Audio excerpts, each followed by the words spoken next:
Right breaking చూస్తున్నాం. BRS నేతలకు మంత్రి జూపల్లి కృష్ణారావు సవాల్ విసిరారు. మిస్ వరల్డ్ పోటీలకు ప్రభుత్వం 200 కోట్ల రూపాయలు ఖర్చు చేయలేదని జూపల్లి ఛాలెంజ్ చేశారు. ఆరోపణలు కాదు రుజువులు చూపించాలన్నారు. మాజీ మంత్రులు కేటీఆర్, హరీష్ రావు అబద్దాలతో ప్రజలను తప్పుదోవ పట్టిస్తున్నారన్నారు. అందాల భామలకు కనీసం 3 గ్రాముల బంగారం కూడా ఇవ్వలేదన్నారు మంత్రి జూపల్లి. మిస్ వరల్డ్ పోటీలకు కేవలం 31 కోట్ల రూపాయలు ఖర్చు అయినట్లు వివరించారు. ఇందులో స్పాన్సర్షిప్ ద్వారా 21 కోట్లు వచ్చినట్లు చెప్పారు. మీరు ఇంత ప్రచారం చేశారు కదా, నేను ఇప్పుడు ఛాలెంజ్ చేస్తా ఉన్నా ఇదే హరీష్ రావు కేటీఆర్ ను తెలంగాణ భవన్ కు రావాలన్నా, యాభై చౌరస్తకు రావాలన్నా, నిన్నటిదాకా ప్రచారం చేసింది కదా 200 కోట్లని. నిన్నటితోటి గవర్నర్ హైటీ తోటి మొత్తం కూడా ముగిసిపోయింది కదా. మీరు రేపు వస్తారా, ఎల్లుండి వస్తారా, ఆవులుండి వస్తారా, ఏడుకు వస్తారు? మీరు ఇది స్పష్టంగా మీ మున్సిపాలిటీ నోట్ తోటి చెప్పాలి ప్రజలు.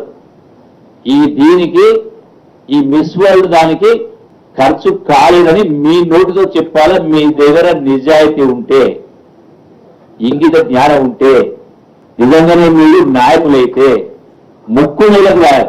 నేను ఆయన ఛాలెంజింగ్. మాటలు మస్తే మాట్లాడు, మాటలు కోట్లు దాటాయి.